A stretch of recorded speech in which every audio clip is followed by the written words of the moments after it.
Gaurav Gogoi Pakistan link. গৌৰৱ গগৈয়ে পাকিস্তানলৈ গৈছিল।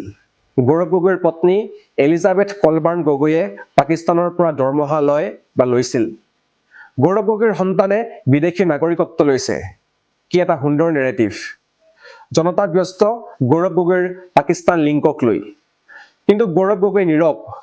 জনতাই ভাবে কিবা এটা আছে কাৰণেহে গৌৰৱ গগৈ নীৰৱ। বাছ কাম হৈ গ'ল। শত্ৰু ৰাষ্ট্ৰৰ সৈতে সম্পৰ্ক থকা গৌৰৱ গগৈক অসমৰ সাধাৰণ জনতাই কিয় মানি ল'ব? নমস্কাৰ, মই দেৱাশীষ। আপুনি চাবলৈ আৰম্ভ কৰিছে আপডেট নাও। আমি ৰাজ্যৰ জনসাধাৰণে নাভাবিলো পাকিস্তান লিংকটো ৰাজ্য চৰকাৰৰ আওতাৰ ভিতৰত নপৰে। গৌৰৱ গগৈৰ পাকিস্তান লিংকক লৈ ব্যস্ত হ'ব লাগে দেশৰ প্ৰতিৰক্ষা বিভাগ। যদি দেশৰ প্ৰতিৰক্ষা বিভাগে নীৰৱে আছে বা কথাটো গুৰুত্ব সহকাৰে লোৱা নাই, তেন্তে সকলো ঠিকেই আছে। আমি মূৰ ঘমাবলগীয়া নাই। ৰাজ্যখনত ঢেৰ সমস্যা আছে, আমি তাত মাথা মাৰিব লাগে। লুৰিণজ্যোতি গগৈ অবিবাহিত। লুৰিণে বিয়া পাতক নাপাতক সেয়া লুৰিণজ্যোতি গগৈৰ সম্পূৰ্ণ ব্যক্তিগত কথা। কিন্তু মুখ্যমন্ত্ৰী হৰক লুৰিণজ্যোতি গগৈৰ বিয়াৰ প্ৰসংগক লৈ এটা নেৰেটিভ। লুৰিণজ্যোতিৰ সৈতে ৰাজনৈতিক কথা বতৰাৰ সলনি বা প্ৰত্যুত্তৰৰ সলনি ব্যক্তিগত প্ৰসংগক লৈ আলোচনাৰ জৰিয়তে বিষয়বিলাক তুলুকা কৰাৰ চেষ্টা। কাৰ্যত মুখ্যমন্ত্ৰীগৰাকী সফল। কুংকি চৌধুৰী কম বছৰীয়া ছোৱালীজনীৰ হৈ উঠিছে অপ্ৰতিৰোধ্য। কুংকিৰ শিক্ষাগত অৰ্হতা, অমায়িক ব্যক্তিত্বক লৈ যিহেতু প্ৰশ্ন তুলিব নোৱাৰি, সেয়ে গৰুৰ মাংসৰ প্ৰসংগক লৈ পৰিয়ালক আক্ৰমণ। ইও এটা নেৰেটিভ। জনতা ব্যস্ত হৈ পৰিছে কুংকিৰ মাতৃৰ খাদ্যৰ থালিত গৰু মাংস আছেনে নাই চাবলৈ। জুম কৰি চাবলগীয়া হৈছে। ইছ্যু সলনি, মুখ্যমন্ত্ৰীৰ অভিযান এক প্ৰকাৰে সফল।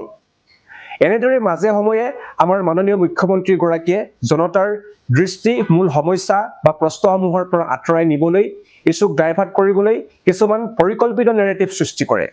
মুখ্যমন্ত্ৰীৰ পত্নীৰ ভূমি কেলেংকাৰী, আদানী আম্বানীলৈ ভূমি হস্তান্তৰ, PPE কিট কেলেংকাৰী, এই সকলো বিষয় যেন ক'ৰবাত হেৰাই গ'ল।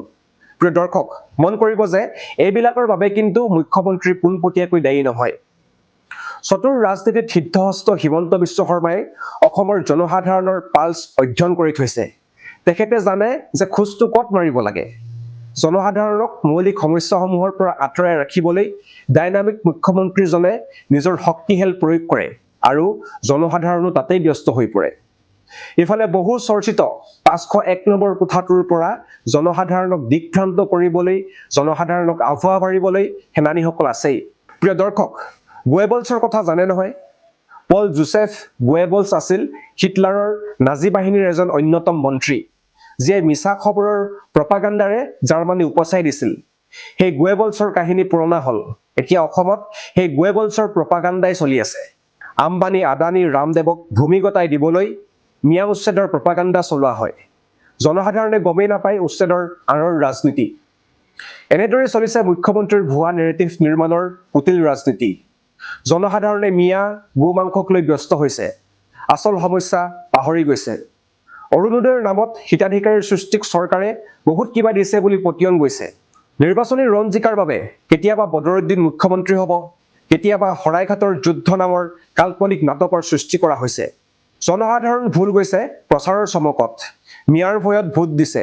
শৰাইঘাটৰ আৱেগিক কথাৰে জনসাধাৰণক বুৰ্বক বনোৱা হৈছে। উন্নয়ন নাই, উদ্যোগ নাই, কৃষি ক্ষেত্ৰৰ উন্নয়ন সম্প্ৰসাৰণ নাই। তথাপিও ৰাইজ সন্তুষ্ট, কাৰণ মিয়া খেদিছে চৰকাৰে। কাৰ্যক্ষেত্ৰত এজনো বিদেশী বহিষ্কাৰ হোৱা নাই। সেই হিচাপ জানো কোনোবাই ৰাখিছে? মুখ্যমন্ত্ৰীৰ নেৰেটিভ নিৰ্মাণৰ পাক চক্ৰত সকলো গুৰুত্বপূৰ্ণ কথা তল পৰি গৈছে। কেইটামান ৰাস্তা, কেইটামান অট্টালিকা নিৰ্মাণতে উন্নয়ন স্থবিৰ হৈ গৈছে। লাখ লাখ নিবনুৱাৰ মাজত এমুঠিমান নিবনুৱাক নিযুক্তি দি এনেদৰে প্ৰচাৰ চলোৱা হৈছে যে সেই প্ৰচাৰৰ চমকত সকলো ম্লান পৰি গৈছে।